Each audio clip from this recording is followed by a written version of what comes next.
and carcasses. Viewer discretion is advised.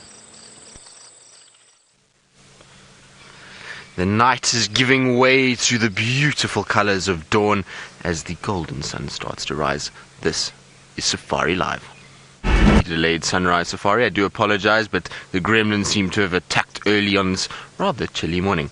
Now, my name is Tristan, and on camera today I've got Senzo, and we are going to be out and about for the next 3 hours as we guide you through the African wilderness. Now, it is an interactive experience, so hashtag Safari Live, or you can get hold of us on the YouTube chat and ask us any questions that you may have, or at least comments that you have as we go bumbling around. Hopefully, it's going to be a busy morning out here. I think I'm going to check the northern boundary and the western boundary and hope that these Inkahumas come back and don't give us the runaround like they did yesterday. I think Tara's going southwards, and maybe she's going to try and see if she can't follow up on those two individuals that were mating yesterday morning, which is the leopards. So that's the plan for this morning. Hopefully it will be a good one, and hopefully we will have lots and lots of sightings, and we will be able to see many things. And in fact, actually, there's an antelope right there. It's a little dark at the moment, but there is an impala that's just wandering by itself, which is quite strange.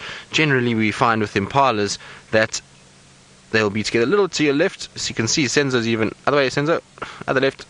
You were almost there. There we go. There it is, right there. So you can see how well camouflaged they are at this time of the day in this sort of dingy light that we've got as the sun, before the sun comes up over the horizon. The animals blend in very well, particularly these lighter colored animals in the winter months. The grass becomes very, very pale, and they really do blend quite well. And the reason why I say it's strange is generally with impalas, even males, when they are kicked out of a herd or they have left a herd for some reason, they will normally join up with other males and form a bachelor grouping. It's very seldom that we see individuals on their own, and the chances of an individual surviving like that is very slim, being by itself.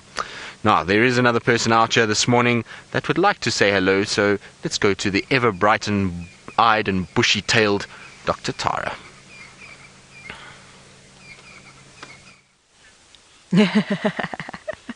I really do feel like I'm bright-eyed and bushy-tailed this morning. Good morning, everybody, and welcome on board on this blue-skied morning. It's wonderful not to see the clouds this morning. My name is Tara, and joining me on camera this morning is Craig, and we are really excited to head out on drive this morning. Obviously, if you guys joined us yesterday, you know we had the mating leopards. So I'm going to have another look around that area just to see if we do hit it lucky again. You never know, lightning might strike twice. Now, we've just been having a look at Venus, and I really would like to tell you a little bit more about it, because I think a lot of people see it but maybe don't know much about it. Now, if ever you want to find Venus, Venus lies between Earth and the Sun, so you should always look where the sun is rising or setting, and Venus should be there. So for about 8 months or so, it'll be the morning star as it is now. For a couple of months she'll disappear, and then for another 8 months after that, she'll become the evening star. And it's the brightest thing in the night sky. Now, the reason why she is so bright is because there's so much cloud covering the atmosphere, basically. So that's why it shines back so bright. Now, they believe if the moon had cloud cover, it would actually be about 7 times brighter than it is now. So having cloud really makes you burn brightly, and that's why we can see those big gassy planets further out in the solar system, because one, because of their size, but two, because they actually have a lot of gas. And that's why we don't really see the rocky planets, so the Mars and Mercury, even though they're closer to us, we don't see them as well. So unfortunately the sun is starting to rise just that little bit too much, so that her brightness is dimming now. But still quite an interesting planet, and she will go through the phases of the moon as well. So if you've got a really strong telescope, you can actually see her going through the gibbous and the crescent and things like that. Now, the other really interesting thing about Venus is that her day is actually longer than her year. I'll just let you process that one. So the day, it takes her longer to turn on her axis than it does to go around the sun. So it takes roughly about 243 Earth days to turn on the axis, and it takes 225 days to go around the sun. So it's very, very slow turning.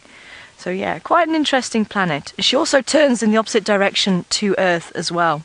So she is thought to be our sister planet. She's roughly about the same size as us, but that's probably about all that we share with her. So the sun is rising, so we'll see if we can maybe get to a nice position to see it this morning. There has been a few Impala crossing in front of us, but I don't think there's been much else. We've had a few birds calling, which has been lovely. The crested barbet just behind us, but unfortunately that's flown off. So I'll see if we can find another one for you. So our plan this morning is to head up to the northern side of quarantine. So we're on the southern side at the moment. We're going to head up north and then maybe come down Zoe's Road, see if we can find any tracks, read the newspaper this morning, and then maybe head around Twin Dams, because I know Tristan's gone north. Asking if we see any bats this time of day. I haven't seen them in the morning. I have certainly seen them in the evening, but it is a little bit chilly now. So I think the bats would have all gone to roost by now, to be honest. I haven't been seeing them out and about, because obviously we are in the winter. So it is a lot cooler. I have got about 3 layers on this morning because I do feel that nip in the air, but still nowhere near past years the cold. Apparently it's I think it was about 15 degrees, I think I got told.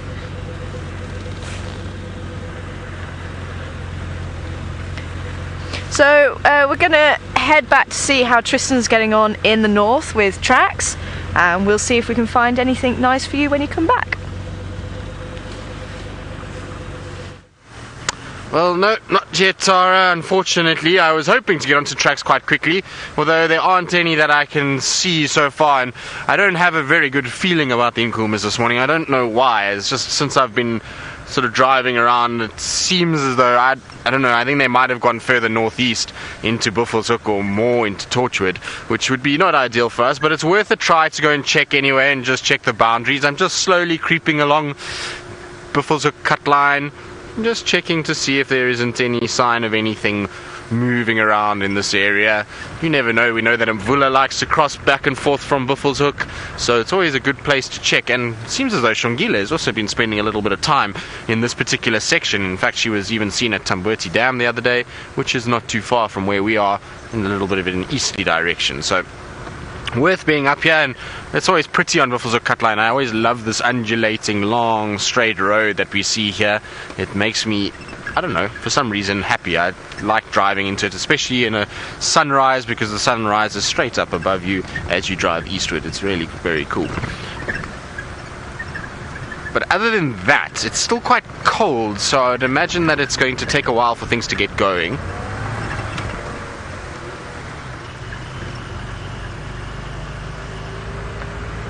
Now, Michael, you say if there's one thing to celebrate World Lion Day and make it special, there it would be to spend time with the Inkuhumas and their cubs. Well, I agree, Michael. I think that would be a fantastic way to spend time. Wouldn't it be nice if we had all 5 Inkuhumas, the 6 cubs, and all 4 Birminghams lying up together in a beautiful spot, and all with their heads up in a nice way, much like what it was when Jamie first found those cubs, and the 3 cubs were sitting together with their heads in a row. I think that's what we got to aim for this morning. I don't know if it's going to be possible, but we're definitely going to try. Failing finding the Inkuhumas and the cubs and the Birminghams, what we'll have to try and do is maybe we'll dress Senzo up as a lion in a lion onesie and have him parading around this afternoon. Yay, Senzo? Senzo just nodding. He's like, yep. I think Senzo's too cold to think right now. He's all wrapped up in about 400 layers at this stage. The whole back of the car is leaning backwards with all the layers that Senzo's wearing today. I feel like I'm in one of those gangster vehicles where they kind of lean back. What are they called? Lowriders. Yeah, one of those with the hydraulic systems. That's what I feel like with Senzo's amount of blankets and clothes he's got on this morning. And he's feeling quite sorry for himself because unfortunately he can't find his beanie. Now his beanie is used to keep his head warm, and yesterday morning he had it, and now today it's missing. And I had a problem where I couldn't find my glove, so now I've managed to find it just now, so we'll have to try and find Senzo's beanie as well. Maybe it's actually in Tara's vehicle. So Senzo says he spotted some tracks. Senzo, I'm too busy talking about your attire and not focusing on what I'm doing. I'm sorry about that. At least Senzo is paying attention, and one of us is paying attention this morning. Now, let's see what these little tracks are, or were.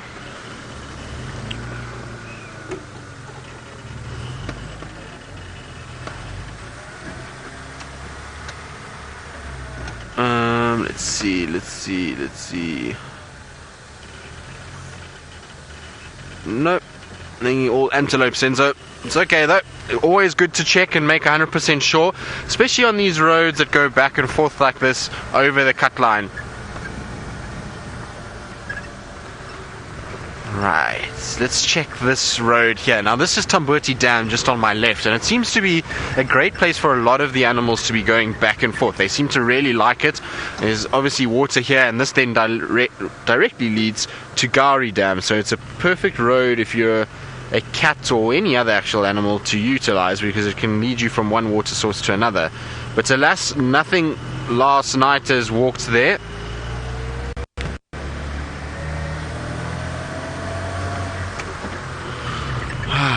It's such a beautiful day though. I know it's cold, but it just feels crisp and clean, and one of those, nice winter mornings that you have sometimes.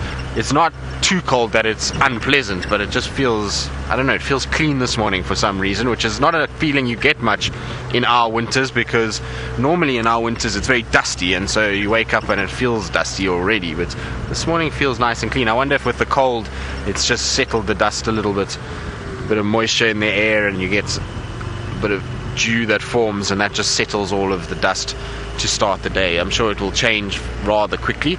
As soon as the sun comes up, we tend to get then a little bit of a breeze that blows, and that causes a bit of dust to kick up into the air, and it feels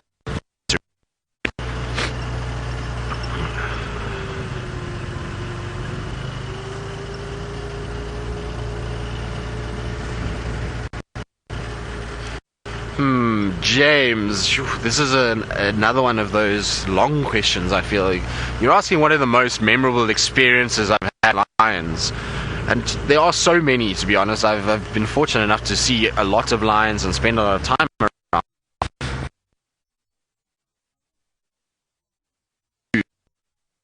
Really always think about it quite fondly. One was the Charleston Pride, so they occur down in the south of Derby Sands, and at that stage, unfortunately, they'd been decimated to over 20 individuals, and they had Charleston Pride had left her 2 cubs, and I will get back into it because it seems like the gremlins are climbing aboard, so I will get back to my stories just now, but let's go across to Tara and see what her memorable things are.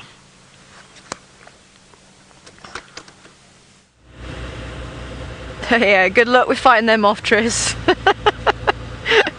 Yeah, so we're just doing a loop around quarantine because there's actually another vehicle that's gone down Zoe's Road, so we might as well cover some different ground here, looking for any tracks of anything this morning. But I understand there was a question about most memorable lion encounter, and I think there's a few, but I think one of the ones on Djuma, because the rest of them were from my old place of work. And Rusty doesn't like going backwards, I've decided. There we go. I thought I saw the track of a putty tat.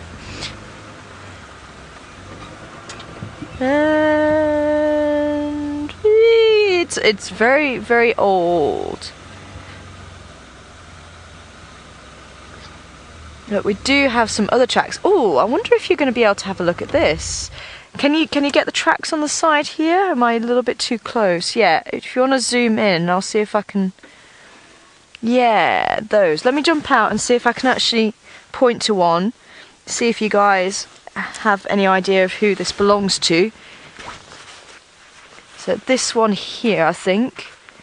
Because I think it seems to be coming out quite clearly. Are you able to see this one clearly? It's this one.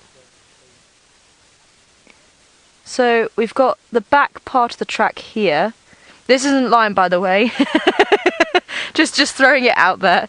But then we've got the toes here and one here, and then we've got, so that's the back foot, and then we've got the front foot here. So the back foot kind of goes over the top of the front foot, so we've got part of the front foot here, the toes here and there. So hashtag Safari Live or YouTube, please get in touch, let me know what you think that track belongs to as we're driving around, and I'll tell you a bit more about my lion encounter. Because we are completely live from the South African bush, which blows my mind that we're able to do this, and it always has done, but wherever you are in the world, you're able to jump on board a live game drive. It's just magic, and as I say, it's great to hear from you and send in your questions as well. So some of you might remember the Majingi lions. They basically displaced one of the most notorious coalition of male lions, the Mapojos. And I was lucky enough to meet them when they first arrived. And there was one night we had them walking down the road. So I pulled off the side of the road. Obviously we don't have a door. So we just pulled off, just like this. We had them walking towards us. 4 male lions walking towards us, literally right past the vehicle. I literally could have just put my hand out here and touched them. It was absolutely breathtaking. And these were pretty big boys as well. But what was even more amazing was the 4th male, so the last of the bunch. He looked up and looked straight into my eyes and straight into my soul, and at that point I thought, oh, I'm dead. But it was only for a split second, and then he just looked away and carried on. But there is something about being that close to just pure raw power, and them just making you feel this big, because you're just not worth their time. It is just incredible. So yes, I think that's got to be definitely up there with one of my most exciting and memorable moments with lions. So we're just going to go via via Gary Dam, sorry.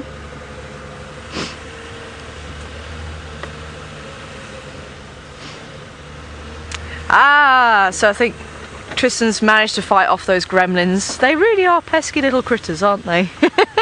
So I think, yeah, we're going to see if we can listen to Tristan's favourite story. I'm quite keen to hear that as well.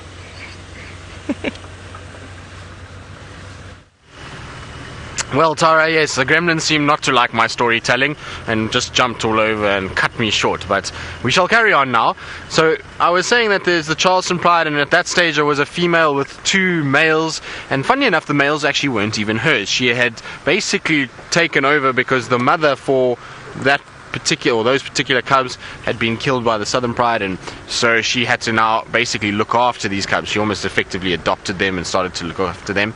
And I remember very clearly the one day that we came down towards the Sand River, and the Sand River in that part of the world is a big flat river, and it's very shallow, so it only sits about that deep, and it runs over quite a big distance. So it's I would say probably about 60-70 meters wide, and then you've got a big sandbank that goes off it.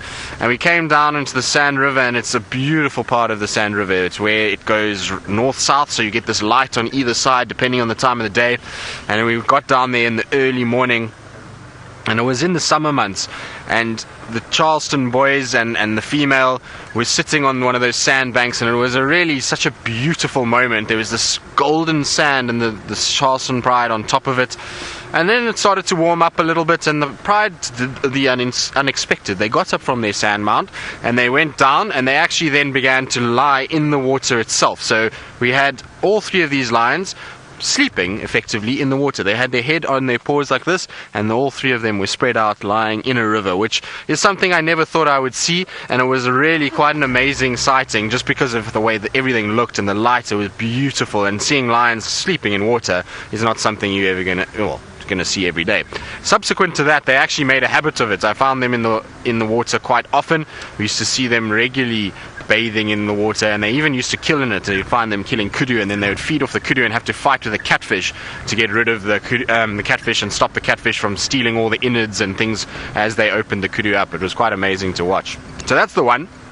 The other one is just a single sort of power sighting in terms of actually there's two. There's one with the males on Gari Main, which some of you may remember. Can't remember now if it was just after Wild Earth closed for those few months, but it was an amazing experience.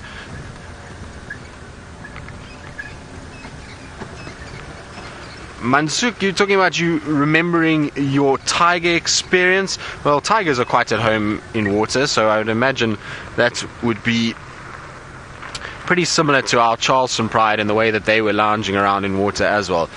But I was saying that some of you might remember another sighting that we had, which was when the Matimbas first arrived here, and we had the Majingalans and the Matimbas, and it was around Twin Dam's Baboon Pan, and it was the most insane sighting just from a noise point of view. I remember that we heard males roaring, and we got onto Gari Main, and we found the Matimbas walking down towards Baboon Pan, and next thing the Majingalans arrived, and it was just absolute chaos. And it was 6 Matimbas and 3 of the Majingalans, so 9 male lions, and they were roaring and going crazy, and there was a herd of buffalo in amongst it. Mafufanyan male leopard was also there. Then the Styx male came through, and it was just absolute chaos for 3 hours as these lions chased each other back and forth. And like I say, the sound during that 3-hour period was phenomenal. You couldn't actually hear yourself think with all these lions that were roaring, and watching those males kind of getting confused amongst each other, as because there were so many of them, was really quite something and quite special. So that's another one of my highlights. And then I think my last one would be a buffalo kill that happened at Arathusa, which involved the Majingalans, the Styx, and the breakaway Mangens, or the Mangens, which is what they're called now. And that was a phenomenal sighting too, where 3 different sets of lions basically fought over the same buffalo, and the buffalo was still alive, and it was chasing the lions, and the lions were chasing each other. And again, it was just the most incredible sound and things to witness. So it was an insane morning as well. I remember the guys being very upset because we got there and we didn't leave for quite some time, because it was really just, you couldn't leave, it was that good. So that's probably my highlights with lions. I can actually see an animal walking there. Senzo, do you see what that is? I can't see nicely. It's behind a bush. It looks like a bushbuck maybe. I just want to have a little look through the binoculars. No, it's a little Duiker. So just to the left of that tall tree on the left hand side of the dam. So there we go, and just under that tall tree. And the Duiker is a very well camouflaged individual. It's not an animal that's easy to see, and so all I can see is just this little back and legs, and a bushbuck would be a very similar color. There we go, straight in. There we go. There it is. And a bushbuck in this light appears a very similar color, even though the Duiker is more grey when the light is good. Now, because we're sitting and it's still dingy, the sun isn't quite up, they all sort of look the same colors. And the ability to camouflage, if I had to look now with the naked eye, I wouldn't be able to see that Duiker at all. But as, you know, it crossed that little open section, we were able to see its legs moving. It looks like a female. I can't see nicely though the way its head is behind the bushes, but it looks like a female. And we must remember that these are monogamous, so there should be a male around. If it is a female, they do pair for life, and they tend to hang around quite close to one another, and they'll be feeding along and moving down probably for an early morning drink and then out of here. There we go, there comes the male behind it. So if you go just to the left there, Senzo, there it is. So there's the male, and that's quite a nice example of the two of them together. And they're one of the few species out here that is monogamous when it comes to the antelope. We know the Steenbok is as well, and then these little Duiker, those are the two that are monogamous all the time. And you can see, look how it's sniffing around. I wonder if the female didn't urinate there now, it's just scenting. You'll find that they sometimes also do a bit of a phlegm and grimace, and they check the females in estrus, particularly if she's urinated. Oh, there we go, running back. I think this has got to be my longest Duiker sighting ever. They generally are so shy and skittish that they bound away from you and don't really give you time of the day, but these two are being very obliging. Isn't this cool? I wonder if there's not a food source maybe, but they're sniffing a lot in that area. It doesn't look like they're actually eating as far as I can see, although that one's mouth is moving, so maybe there's some type of food source that is falling. You might find that there's flowers from the knobthorn that is above them that they're picking up that might have been disturbed by some wind during the night, and that's what they're going after. They will make use of any flowers and seeds and fruits that they can when they're in places like this. Now where we are is also going to be spectacular because we're about to experience a beautiful sunrise over Buffelshoek Dam. We can see the sun is just starting to peek up now over the top of the dam itself, and it should be really quite spectacular. Look at those reflections in the water. Very, very cool. I think I'm going to enjoy this sunrise.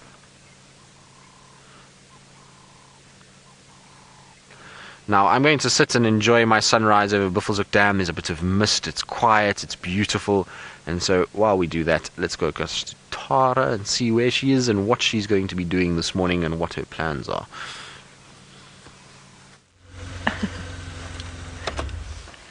We've just found a spot just to have a look at the sun rising over the new day in Africa.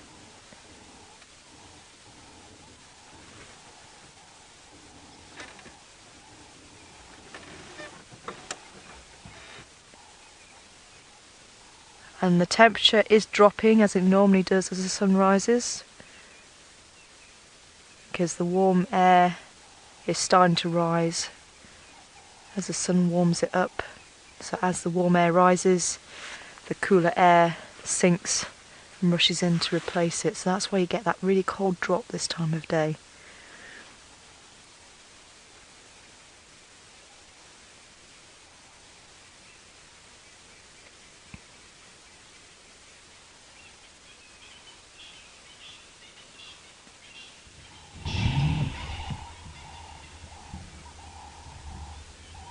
Dawn chorus setting in as well.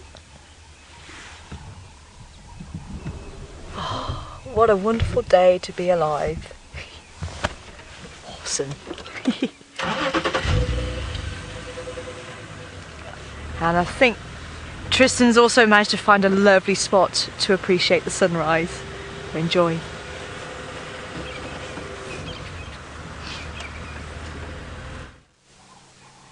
We do, Tara. We, like I said, sitting at the dam and just gazing upon what's going on and listening to all the sounds. I was hoping that we might hear some sort of call from any of the animals around here. You can sometimes, when you sit quietly like this, can hear branches breaking from elephants feeding, or you can hear the sound of buffalo if they're moving around, lions roaring, alarm calls if something is spotted, maybe one of the spotted cats lurking in the thickets. And so it is a perfect time just to sit and enjoy the beauty that is a sunrise. I often think to myself, we sometimes get so caught up in looking for animals around this time, because it is a good time for animals and they are moving around, that we don't really appreciate the sunrise as much as we should. And here in Africa we get some of the best sunrises and sunsets, and so it's really nice just to sometimes sit and enjoy and take in the surroundings.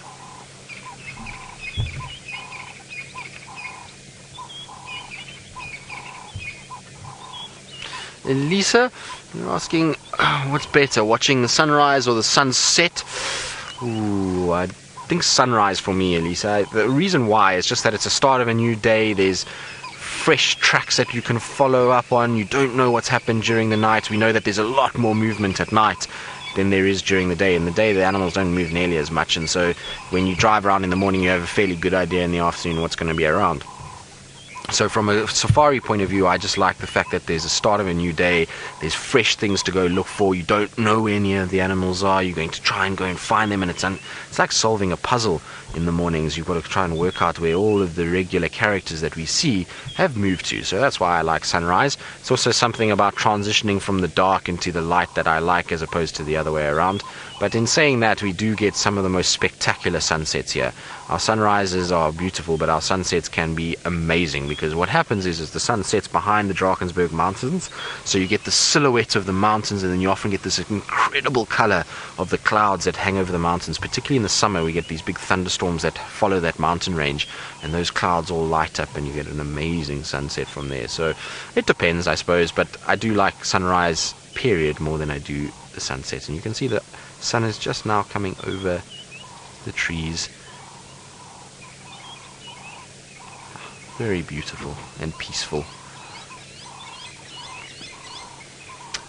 Until the lapwings arrive, of course. So that was a blacksmith lapwing that was making the noise, and it's going to arrive shortly. They generally are around water. They don't tend to spend too much time away from it. I wonder if it's going to interrupt our sunset shot. No, it's not.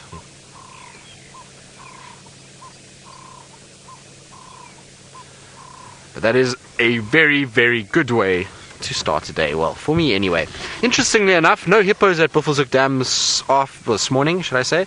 They were here yesterday morning and yesterday afternoon, but this morning, no hippos. They seem to have vacated and gone somewhere else. I wonder where they've headed to. Maybe they headed off towards Kyamanzi or somewhere in that area, which is north of us on Buffelshoek. Hopefully our lions haven't headed that way as well. I'm trying to get an update from the guys from yesterday when they had the Nkumas. It sounds like they've headed more east when they left them, which is not good for us. We needed to hear that they were coming west. But we'll check anyway. We're going to check our boundaries and check our sort of eastern boundary and hope that the Nkumas just did a big loop and came back onto our side. Now, I believe Tara has found her first animal for the morning, so let's go and see what it is. I have a funny feeling it's one of our more common ones. Haha. Your feeling is right, Tristan. As they usually are, from what I've noticed. If Tristan thinks it could be a cat day, then we're in for a treat. But yes, we have some Impala. They are a fairly common antelope, but unfortunately they have to be because everything eats Impala. So, from snakes, eating maybe the smaller animals, the yearlings, right the way through to lions and leopards. I've even seen jackal trying to take on an impala by itself. Okay, usually they'll try and hunt impala as the family group, but as I say, there is one or two individuals that will try and pull them down and be successful, which is quite amazing.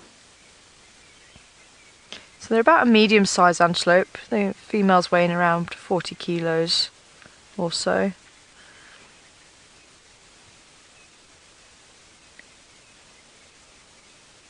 And there we go, there's a female yearling just coming into shot now. There she is, just on the right of the screen, all crossing over to head down to the drainage line by the looks of it.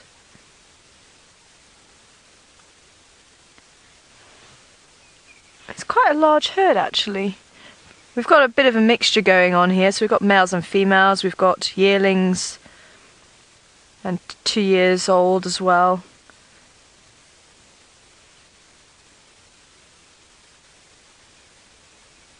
Oh, I just about saw that on your screen, kicking the back legs. There's a few more running in, so they might also...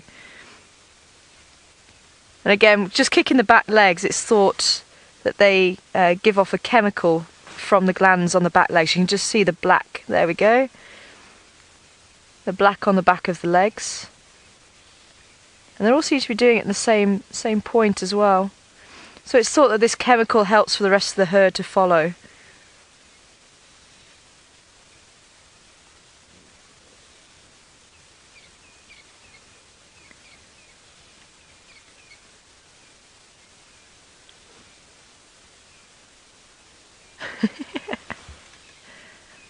Oh, absolutely lovely. Oh, one toileting as well. And we've actually got more of the sedate side of the herd crossing in front of us.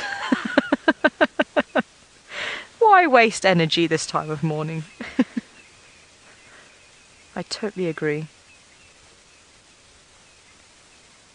Just watching for... There's one or two large males. I'm watching to see if there's any interaction with them, because they are starting to come into the rutting period.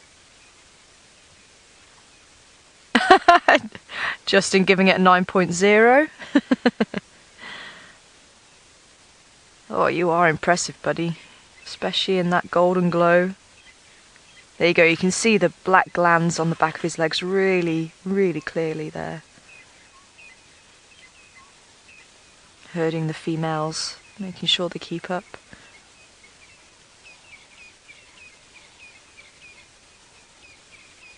As I say, this is the short rut, so it'll only last a couple of weeks or so, if that. But it's not in full flow because, as I say, that male is still tolerating a lot of the other males around. Yes, I'm talking about you.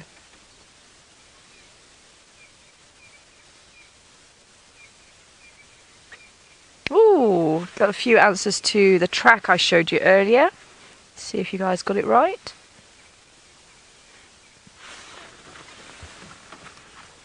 Hyena. I'm just going to dig out my track book here.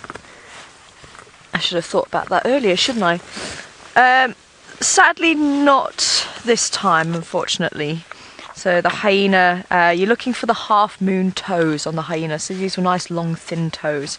It might have reminded you of something not too far from home. There's a clue for you. Let's see if we can find it in the book.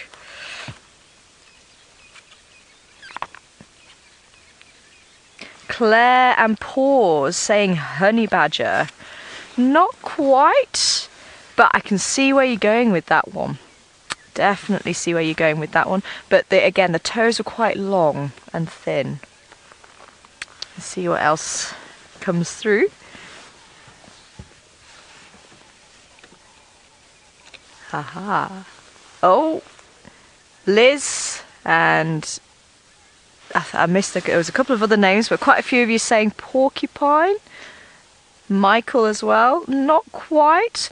Porcupine and honey badger do look very similar. Let me just try and show you actually what they do look like. So I've got to keep my finger in that one. Take my gloves off. It is starting to warm up a little bit. So let's have a look. See if so. Here we go. So this is honey badger and porcupine do look very similar, but you're looking for two pads, and the toes, they still look like little beans, and then the claws, you do get the points in the sand. And the same with porcupine, it can look very similar to honey badger, but then you do see these segments quite clearly. And this is real, well, say real size. This is the average size of those two as well. So the one that we looked at was probably about that sort of size. So quite a little bit bigger. But yeah, so with porcupine, look out for those 5 segments. Sometimes you don't always see the back too, sometimes you just see that. So you can mistake it as a cat, but you look for these claws as well. So there are some more subtle differences, but those are the main ones. So still waiting for the correct answer on the track. Keep guessing, guys. Hopefully you've got a few more clues. We're going to continue on down towards, I think we might as well go via Twin Dams over to Treehouse. And so I think there's been a few vehicles that side, so I'm just trying to fill in the gaps and enjoy seeing what the bush has to offer us this morning.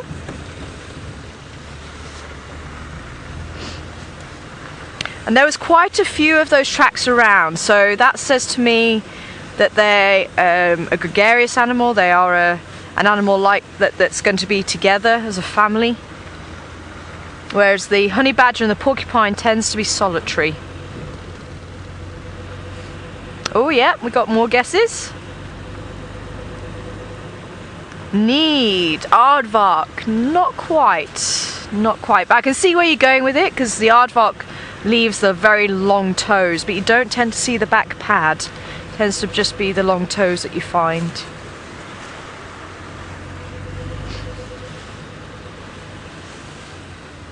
Ah, bragging rights go to James and Voltime Girl, I think. Volpine Girl, well done. That is correct. So this is the baboon. So we saw a very big back foot, and it might even remind you of your foot. And the toes coming off, so we were seeing very long toes because it was quite thick sand, but then also what looks like a thumb, which was the one that was kind of showing at an angle. And then the front foot was slightly obliterated, so we weren't seeing that, but we did see that and the long toes. there. So it was the Chakma baboon, and say they do live as a family as well. So it's amazing what you can pick up with the tracks. They were fairly fresh, so I'm sure the baboons had made their way over to the other side of the open area by the looks of it, into those trees there.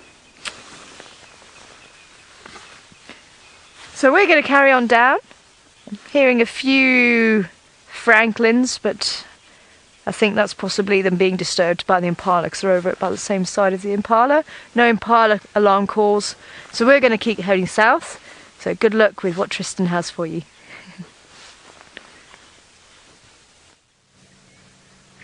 Well, we have beautiful animals and beautiful light. It's our kudus, and there are quite a number of them actually. They all spread out around us on both sides, and these ones in particular are standing right in the perfect morning light, and they really are a beautiful animal when they're like this. I like watching kudu in the golden light. Their ears tend to glow an orange color, and for some reason they just look a lot more pretty. So it's always very pleasant when we find them like this. And you can see they're tucking into a bush willow at the moment, so lots of frenetic feeding around the bush willow. They do eat it a lot. They'll also eat the roundleaf teak that does grow in this particular area, although most of the roundleaf teaks at the moment are not looking that fantastic, particularly those that are on the fire break, because they've been all burnt, I'm afraid. And you can see, is that a little male or is it a female? Looks like it might be a little male. It looks like there's little horns starting there, and you can see that they are relishing whatever they've found, whatever food item is inside there. They are tucking in as quickly and as sort of as best they can. The words fail me this morning. I don't know why. I'm getting all tongue-tied. But anyway, you can see the orange of the ears that I was talking about earlier on that female, and when she's kind of faces towards us and the sun comes down, it is perfect to see the coloration in the ears. And like I say, I always love that part of a kudu. I'm going to try and see if I can just roll forward slightly, just so that we can keep them, see what they're actually eating. It looks like the bush willow itself, but I don't know if maybe there's something in between the bush willow that they're managing to consume. Let's have a look. No, it seems like it's just one of the bush willows that they've decided they're going to tuck into. And the little one is right in the middle of the tree now. And I love how they feed as well. They're so sort of particular about the leaves that they get. So you'll find they'll put their mouth there, and then they just pull off all the little ones that they want. And it's entertaining to watch them. And then you'll find they chew very quickly, and then they grab another lot. Now the thing is, when they feed like this, they don't actually have to chew for long periods of time, because they are a ruminant, which means that they are able to regurgitate food at a later stage and rechew it. What they can do is they can bite in and grab leaves and chew them quickly and then swallow, and later they'll then actually absorb most of the nutrients through that ruminating process. So it's actually not a huge amount of chewing that they do. They rather get all the food in while it's still cool and they can move around and it's not too hot. Also, if you look on that leaf, do you see all the dew that's on the leaf in front of the kudu's face?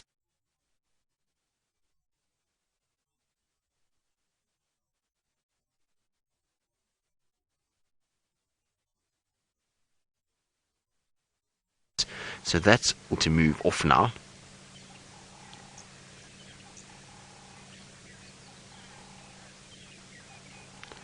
Izzy, you're asking if the kudu have a white of the eye or is it entirely black? Well, as much as we can see is it entirely black. That little whites that you're seeing is the reflection of the light, so it's the sun's reflecting out of the eye. But when they are looking at you normally, their eye is dark. There's no white section like we see in our eyes.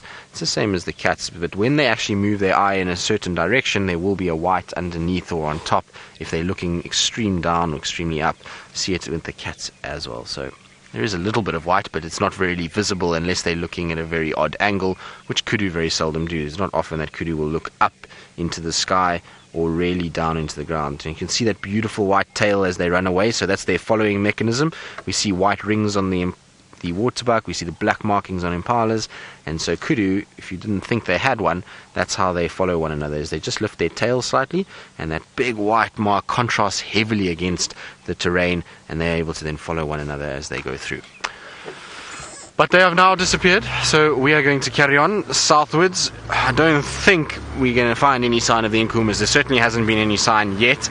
As far as I understand, there have been lions that have been found north of us in Buffelshoek, right on the Manyeleti boundary, but they're saying it's Torchwood Pride. But I've learned from yesterday that I should take that with a bit of a pinch of salt, so I'm going to try and ask them how many lions they have, and from there we'll be able to determine who is who, because the Torchwood Pride has got more individuals than what the Nkahuma Pride does. The Nkahuma Pride is only 11, whereas the Torchwoods, at I think the last count I heard for the Torchwoods was 17 or 18, somewhere around there. I would really like to see this Torchwood Pride. It would be so nice if one day they just came in and decided to spend a day at Buffelshoek Dam or somewhere in this northern section, and we could actually get to see them and see all of these members and the infamous Torchwood Pride that lurks around us so much but that we never get to see. Interestingly enough, last night apparently there was a young male, or a male leopard, that was found on Buffelshoek not too far from where Mvula crossed the day before, and in fact Mvula was seen very close to there as well, so I would say probably about 500 meters north of our boundary.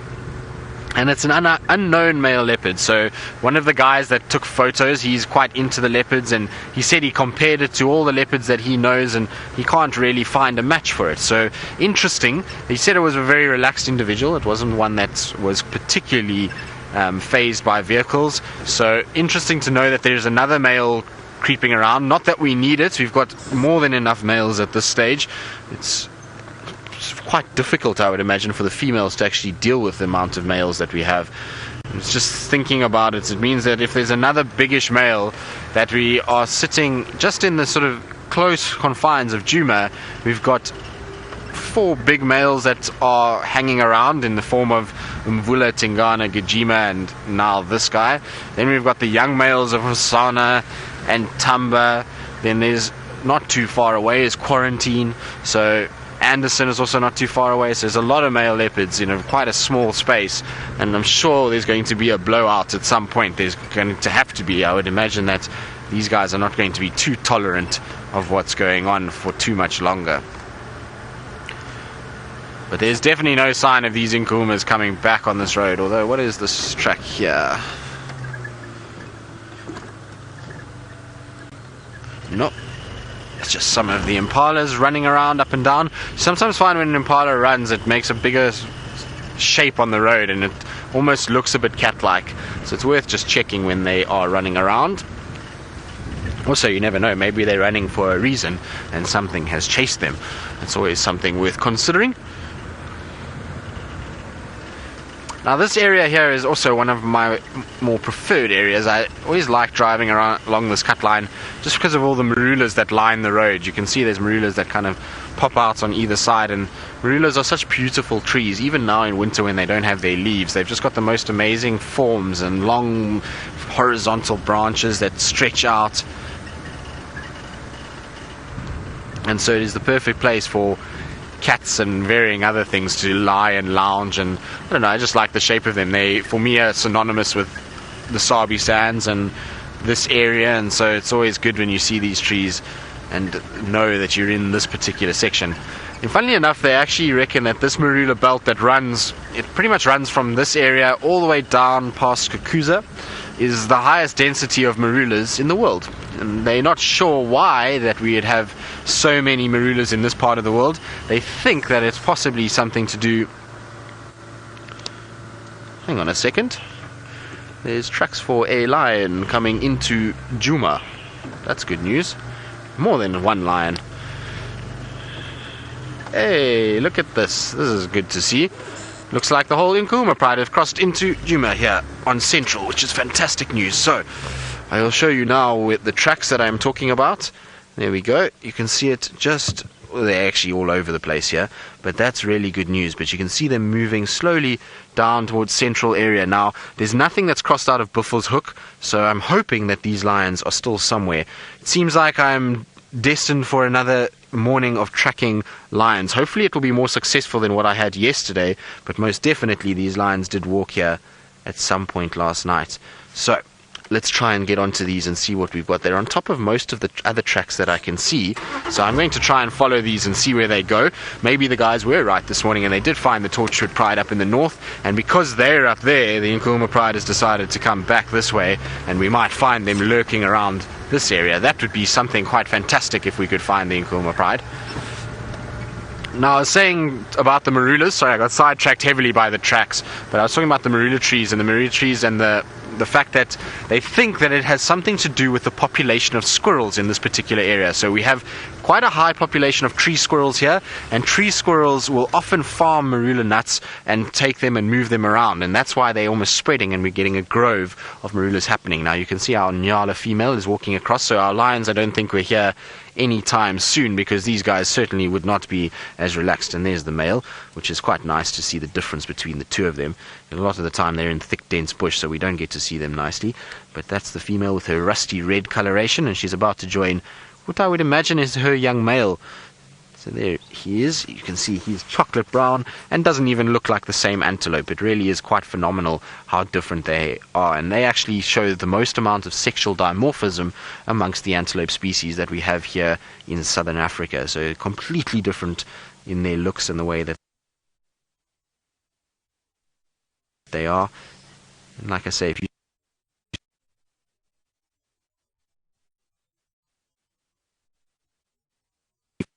they're still feeding underneath the torchwood. I wonder if there isn't some remnants of torchwood seeds down on the ground.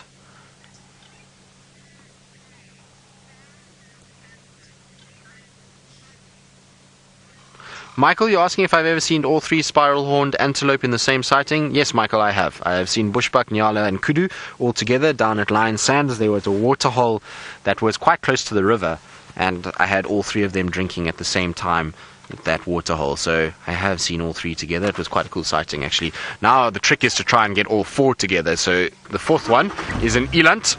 And we do get elands in the Kruger National Park area, but they don't typically like the same habitat that nyala and bushbuck like. They tend to prefer going to areas that are a little bit more open and grassy than what we see with these guys. These guys like denser, thicker areas. Our lion tracks are still going straight down the road, so this is fantastic news. I'm very thrilled because, like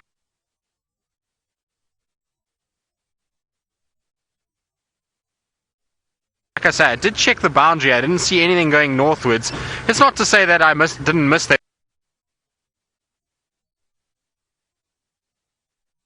but I doubt that. That road is quite big and puffy, and end up lying up somewhere around the drainage line off Nyala Road north-south or somewhere in that area. That's what I'm going to hope for. I would be really, really happy if they do, because certainly followed lion tracks for long enough yesterday, and if these tracks go in the same distance as what we had yesterday, I think I might scream, because we followed them literally from the western side of Djuma all the way across to the eastern side of Djuma at much pain and discomfort of trying to find them, and that means that we will try, and we didn't get them in the end, so hopefully things are different now. And it seems that there's lots of tracks milling here, but most of the tracks look as though they go south and down central, which is fantastic. Right, I'm going to try and see where they go from here. Looks like they keep going south now. Hopefully they don't turn. If they turn back east, I'm going to probably not be a very happy chap. But they're still going south on Drakensberg now, which is good. This is the right way. Now these tracks are not from yesterday, because there were lots of people driving around this area.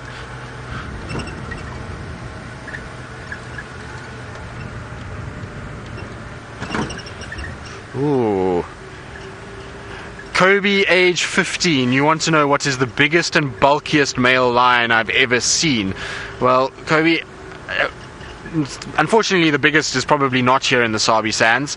The male lions of East Africa are massive, as well as the ones down in the Kalahari. Now the Kalahari area of South Africa lies to our south, well, to our west actually, and the desert lions get big. They get very powerful, big manes, so they are beautiful lions to look at, and they really are bulky. So I think there was a particular male that we saw in the Kalahari last year in January that was absolutely monstrous. So I think he's probably one of the biggest I've seen.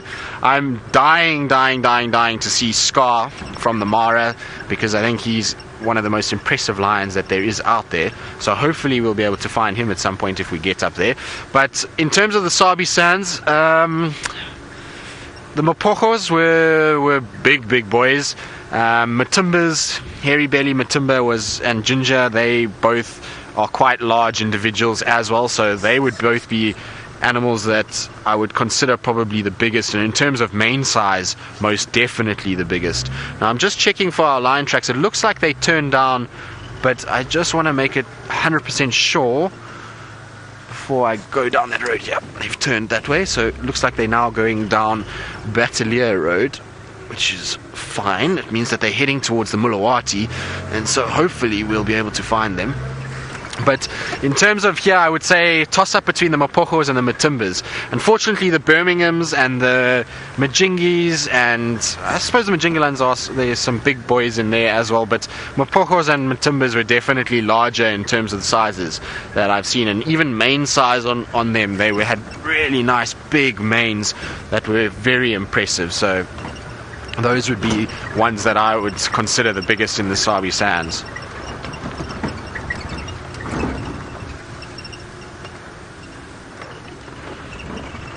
Joshua, you're wondering about any updates on the Matumba male spotted a few days ago. He crossed into Londolozi is the last update I got.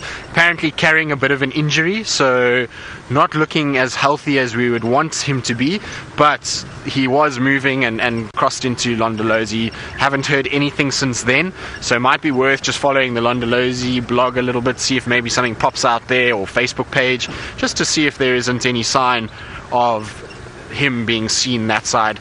I would imagine he's going to be so nomadic these days. He's going to be moving up and down all the time, so I would expect him to have moved quite a bit from there. I don't think he'll still be in Londo's. You never know, he might be. Maybe he's moved on towards Singita or Mala Mala.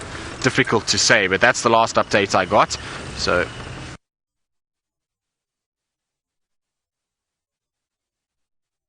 I don't know which. Now, lion tracks seem to still be going on the road. I'm trying to concentrate and see if... Yes, they still are here, still going straight down Battalier Road. Please, Nkuhumas, be lying on the road here somewhere. It's the perfect day for lions. It's all set up. As we said, it's World Lion Day, and wouldn't it be great to celebrate it with these guys? Now, their tracks are still going straight down the road. They're still marching, so I'm hoping that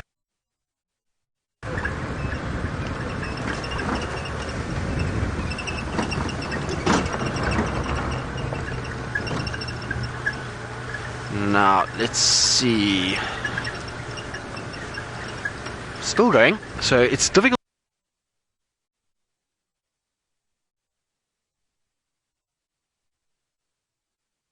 Oh, they did. They went straight across.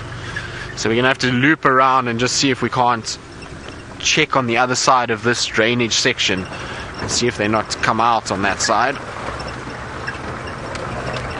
It's very dense here and very thick. I once followed one of the Birminghams through here, and it was short of a nightmare. It was very unpleasant going through this stuff. It's lots of tambuerties, lots of knob thorns.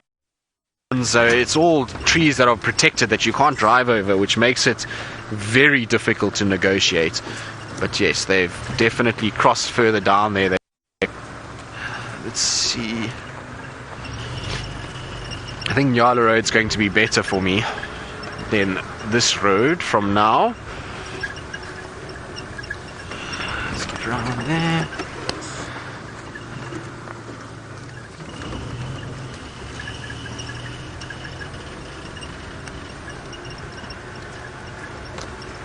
Chaza, you asking if the male leopard that was spotted was not Sindile? I'm not sure. I haven't seen this animal. I don't know, but they said they're going to send me a photo after drive, so we'll be able to then look after drive. And if I'm not sure, I'll certainly post it on Twitter, on my Twitter, and you guys can have a look and let me know what you think. but we'll definitely try and see if we can't get an ID for that individual as soon as possible. Right, now I wonder where these lions have gone. Hopefully they've decided to come out of this big steep drainage and not stay down inside there, because it's going to be very difficult to negotiate inside there. Right, now I'm going to try and focus on what I'm doing here and see if I can't find these lions. And so while I do that, let's go back to Tara and see if she's had any luck with her spotted cats, or, well, anything that she's looking for.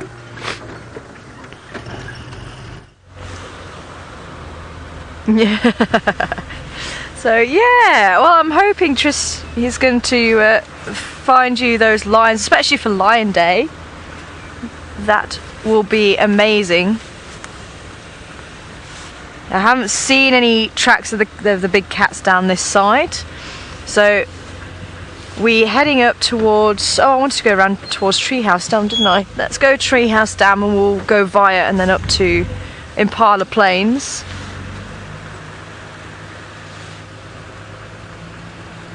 Just in case that mating pair of leopards has crossed back onto our side. It sounds like they might be over the road in Arathusa. There was some tracks seen crossing, but we remain hopeful.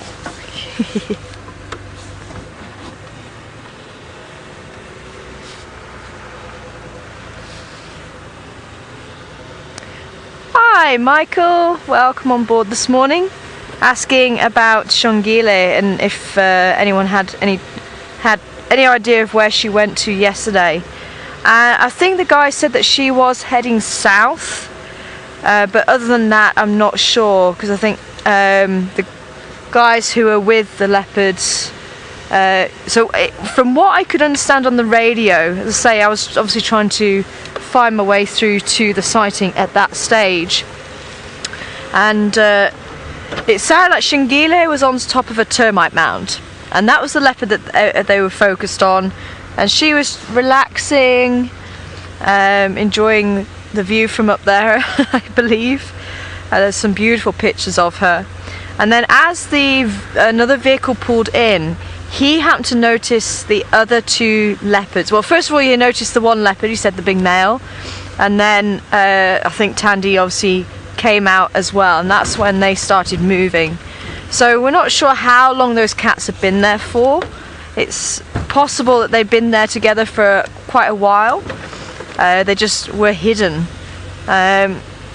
So yeah, from what I understand after that, the vehicles that were in the sighting, they carried on after the mating pair, so Tingana and Tandy, and I think Shungile went south from there, but I don't think anyone followed her. I think they left her to her own devices, so I don't think she's been seen after that. So I was hoping maybe to find some tracks of her on quarantine this morning, maybe that she's still in that block. So we're going to be slowly making our way north. So seeing if we pick up any tracks of anything else as well. So we might end up around by Gowrie Dam at some stage again. But I'm really hopeful for Tristan with his mission for the leopards, for the lions, sorry.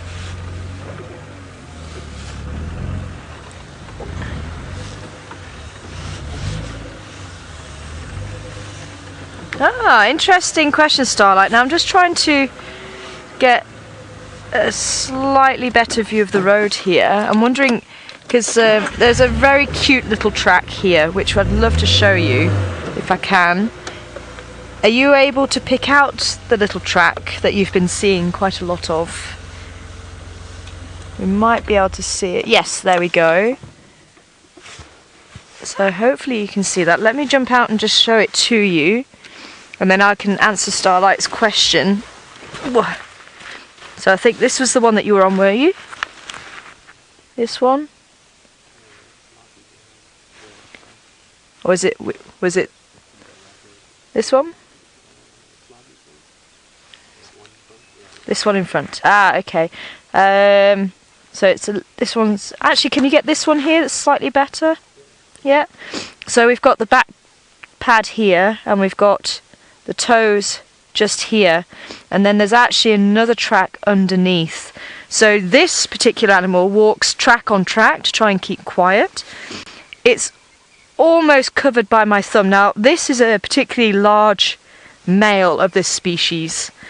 So this is a genet, and the genet really does fit quite nicely into the thumb usually, but as I say, this is quite a big male. It looks like he's been walking all the way down. Now Craig said he could smell the popcorn a bit further back, so I thought it'd be quite nice to show you, because they also do have that popcorn smell like leopard, so it can throw you off a little bit, which is quite fun sometimes. So Starlight actually asking about follow me signs, and if follow me signs can actually go against the prey species, the herbivores.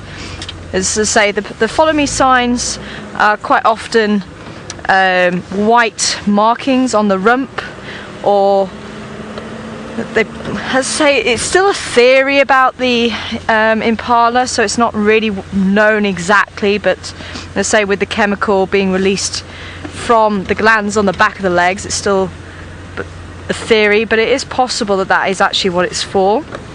So a follow me sign to keep the herds together.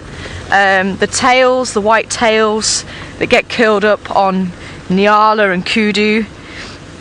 So Starlight was wondering if that works against them, and that predators actually use those to find them. And they could do if they're not careful.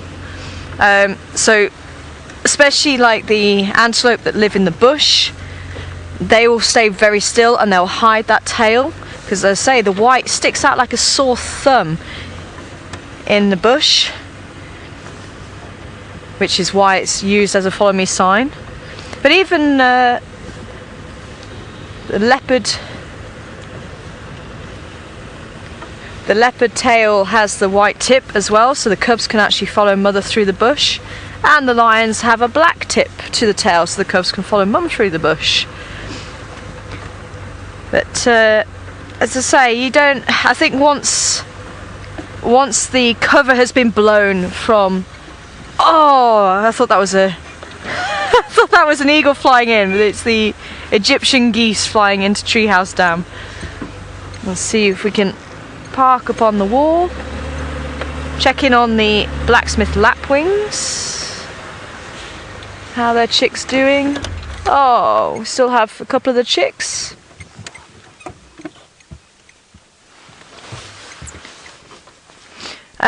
So yeah, so as the antelope run away, it is almost like, okay, well, I've been spotted, so generally speaking the predators aren't going to continue the attack, because they've lost that element of surprise, which gives them that edge when it comes to hunting. So it sounds like Tristan has found something rather nice for you to have a look at. Not quite what he's tracking, but I think he'll enjoy it all the same. Indeed, not quite what we are tracking, but still happy to see. Now, this is quite a big group of elephants. They spread heavily across this area. They're all over Central Vulture's Nest. So at first I thought it might have been our short trunk herd, because there was only a few, but there is quite a lot of them spread out all over the place. And you can see that one is secreting a little bit, and that's because of the sun being in the eyes and dust as well. That helps for them just to keep that eye nice and clean and hydrated and not too dried out. So it is quite common in elephants, particularly when the sun is at a low oblique angle, that you'll see the secretion. This little one is super relaxed. I'm quite surprised. I'm quite surprised at how close our little one is, because there's not really many adults that are close by. There's one big female that's far behind us there, but this little one is so brave. It's come right up to the side of the car and is having a little feed. That's really cool. I always get so happy when I find elephants. Now, of course, I was busy with the tracks of the Nkuhumas, and I'm hoping that we will find the Nkuhuma Pride. But at the moment, their tracks have crossed over to Nyala Road South, which is fantastic because they're not in that drainage system, but they're now heading towards Vulture's Nest. And if any of you are watching the dam cam, or if the dam cam is active, then you'll be able to just check there because those lines look as though they're heading straight towards Gari Dam. That's where I think they might have been. Maybe they passed through the middle of the night. It would be interesting to know. Now, this little elephant is quite funny because you can see it's obviously been bundu bashing and crashing like Tara did after the leopards yesterday, because if you look on its back, it's got a whole bunch of leaves that are stuck on its back. There we go. So that's from walking through the bush and hitting trees and all the leaves falling off and gripping on. And you can also see the little fine hairs on an elephant. So they don't look as though they're hairy, but that's a nice angle to be able to see all the little hairs that grow. And you'll find younger elephants tend to have a lot more bristly hairs than when they get older. The hair tends to disappear in all the wrinkles as they get a little bit older. But isn't that cool?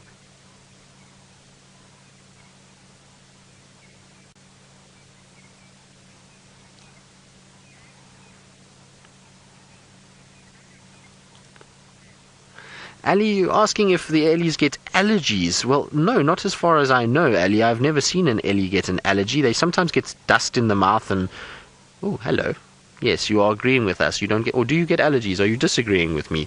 Our elephant just let out a big sort of grumble at me as I was talking about it, but not as far as I've seen. I've seen them getting dust in their trunks and them having to sneeze, and the secretion in the eye is, like I say, it's generally when the sun is at an oblique angle.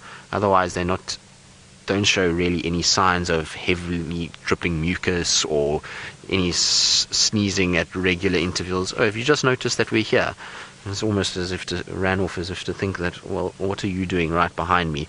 You can see some of the other elephants are just on our left-hand side now. They're starting to come towards us. It's not a massive herd, but there are quite a few of them. So they spread out on both sides of the road, and I would imagine by the looks of it that their general direction is also going to be towards the dam. So it seems as though it's going to be a elephant-lion showdown at the dam, and wouldn't that be quite something to see?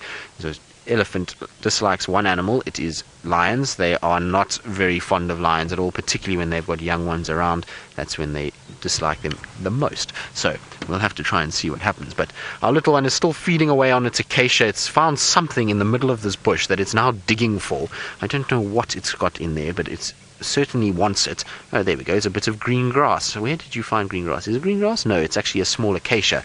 So it's a little acacia that was growing at the base of this one, and it's pulled that up, and they do this often with small trees. They love the tender leaves and roots of a small tree, and you'll often see them breaking those little ones from close to the ground. So it is not uncommon to see.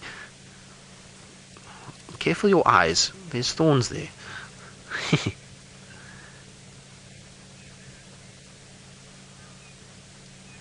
Mita, you're 8 years old. Hello, Mita. And you're wondering if the Ellies ever have foot problems. Well, sometimes if they have unfortunately caused some sort of damage to their foot, if they've maybe gone through rocky areas and there's been a cut on their foot and they get an infection, then they can have a foot problem. But otherwise, no, not really. Elephants have very, very, very interesting feet. They almost have shoes like what we do.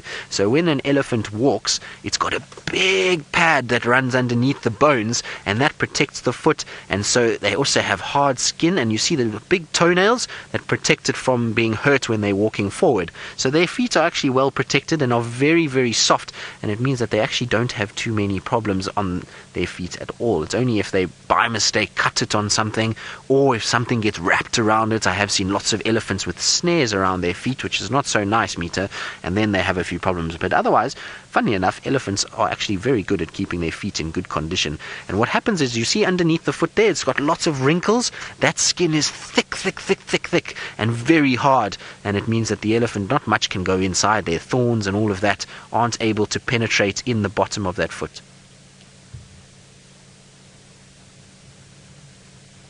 There we go. Now you can see it just dealing with these thorns, and I always love watching elephants feed off acacias. You can see it's a little bit of a delicate process. They're the big white thorns I was talking about. And so what they do, some of them, and you'll find this elephant probably hasn't learned just yet, but when they get older, you'll find what they do is they wrap their trunk around the branch. The trunk is got thick covering of skin, and they'll actually pull those thorns one direction, and it flattens the thorns against the branch. They then break the branch, and they'll feed it in the opposite direction, and all those leaves will then be pulled off, and this animal will be able to feed off a branch without having any worries whatsoever. It's quite amazing to watch sometimes, and this one seems to be struggling a little bit with it, but the older elephants tend to get it right most of the time. You can see, I think its mom is now coming slowly from behind. It's just in the background there. There he comes. She comes, should I say. And she's a big girl, heavy set as well. She's got quite a bulk to her, which means that she's probably one of the older females within the herd. She certainly looks the biggest of the females that I've seen so far. You can see gently flapping her ears as well as it's now starting to warm up. You're a noisy eater, little one. Look at that, you can see right inside its mouth. How often do we get to see inside an elephant's mouth? And you can see that big, thick, rubbery tongue that helps to crush the leaves. This is so cool. Are you showing us all your teeth? Yes, you're a clever elephant. Well done. You can't help but enjoy elephants. Well, I certainly can't.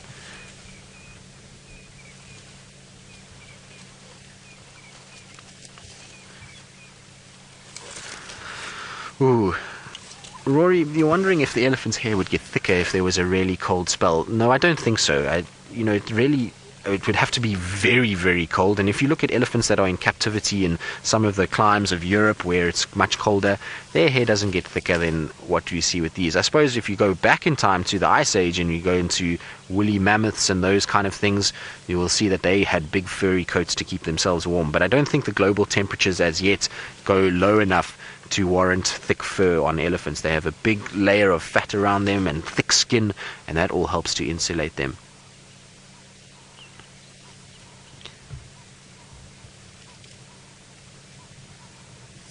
You see that little one tried to have a suckle, and unfortunately it was told, no, you may not suckle. You are off on your food. You're too old for suckling. That little one is probably now about 4 or 5 years old already, so it shouldn't be suckling anyway. Bobby, you're wondering what the hair on their tail is like. So it is very bristly and wiry, and funny enough, they actually collect it in some places, particularly in areas where you've got rocky landscapes. You often find that an elephant walks through there and their tail hair gets pulled out, and you can find it in clumps amongst the rocks. It's quite interesting, actually. I remember spending some time in Zimbabwe, and we caught a whole, well, we didn't catch, but we got a whole bunch of this hair out of these rocky sections, and then you can make a bracelet with it, and that bracelet is very hardy. It actually lasts for a long period of time. It takes a lot to damage elephant hair, and so it is hard, it's wiry, and it feels like that as well. It feels like a almost plastic, thick plastic. That's how I would describe the feel of it. This particular female has got very little hair on her tail. Sometimes you'll find some of them that have long hairs that come all the way down, but both her and her little one seem to have a very, very short hair and not very hairy at all. Like I say, some of them are a lot more hairy than that. But it's such a funny end to a tail. It almost looks sort of not real. But there is something about being in amongst elephants that I love. And just listening to all the sounds of them breaking branches and walking around us is amazing. The rest of them are off to the left-hand side. It's not a huge herd, but there is a whole bunch that are starting to come out now. There we go. You can see them there.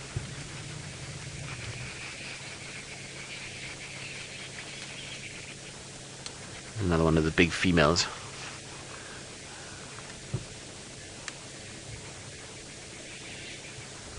Cern, you're asking if elephants have changed much since their early ancestors. Well, not really. If we have a look at them and you compare them to, let's say, something like a woolly mammoth, other than the lack of hair that they have, essentially their structures are very similar. They still have the big bulk. They maybe not quite as large as the mammoths were, but they do have big tusks still, and they have those ears that are able to control temperature. What has happened is, especially in the African elephant, is the ear has gotten larger, and the reason for that is probably due to the fact that it's warmed up. So the lack of fur, the larger ears, is all because of a warmer environment that they spend most of their time. You must remember, in the summer months here, it gets way over 100 degrees Fahrenheit, and for a big bulky animal that's grey, that's absorbing a lot of light and is not going to find shade all the time, they need to be able to stay cool, and so the ears are a huge adaptation to that, and that's why their ears are so big. If you look at the Indian elephant that spends a lot of time in a rainforest where it's maybe not quite as hot and dry as what we see here, their ears are slightly smaller than the African elephant. So that's basically adaptations. Also slightly smaller than, like I say, the mammoths are, and that might be due to the thickening of some of the vegetation areas. It means that if you look at things like forest elephants, they've adapted to living in jungles, and they tend to be a lot smaller than what our savanna elephants are. So that's probably why the species has gotten a little bit smaller as trees came about, and a lot of trees, it got thicker. It wasn't as easy to negotiate being a massive animal, and that's why they are slightly smaller than what the mammoths and the previous descendants were. No, don't push that across the tree. I mean, across the road. Behave yourself. No. No. And that's how roadblocks form out here. So that means somebody's going to have to come now and clean all of that up at some point. It's typical of an elephant. What are you doing? No. Oh. Poor tree just got absolutely destroyed. So you can see how effortless it is for these elephants. They are able to just push things down with no problem whatsoever. They don't worry at all to be able to break and maim trees at will. And you would think that a tree, even of that thickness, would be quite difficult to push down, but when it comes to being an elephant, not at all. And the reason why it's done that, even though it's got green leaves, is look, it's getting the roots. You see it? It's broken up roots. But now you see rolling it through and stripping all of that cambium off. Now, interestingly enough, it sounds like they've found quarantine not too far from Cheetah Cut Line, which is, or Shivamba Line. They say they're not sure which one it is, but that's good news to hear that they're both doing well. They say it's looking big and healthy is all I've gotten so far on the radio, but that's good news. You can see, look at those tusks. This is an old female. It's got lots of staining and little breaks in those tusks. And always wonder what those tusks have seen in their life and what stories those could tell you, and where they've been. It would really be quite fascinating. You can see, look at the wear and tear on those. She must be an old girl. She's not the most tallest of elephant females, but she's definitely quite bulky.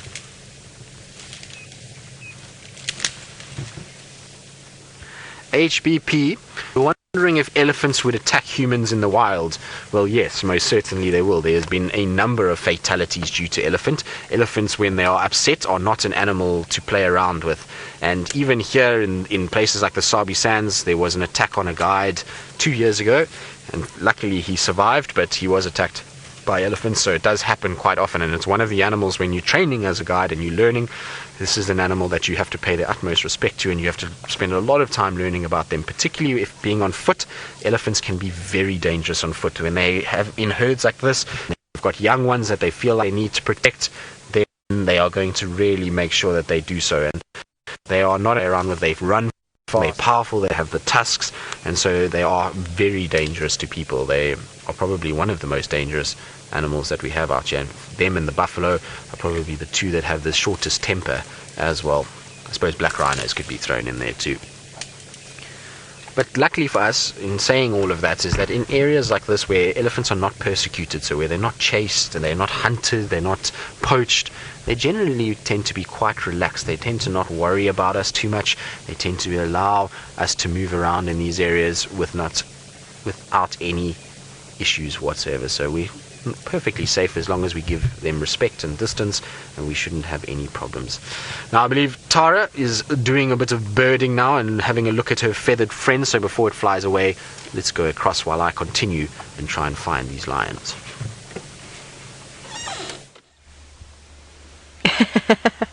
Yeah, well today it seems like they're sticking around to get their moment on screen. So I think I'm going to leave this up to you guys to ID. What bird is this? Hashtag Safari Live, YouTube. Send your guesses in. What bird is this? as it flies away. Definitely wanted its little moment on camera. So we're just around Impala Plains. It is very quiet this side. We've got a lot of animal track movements for the herbivores, but I'm not actually seeing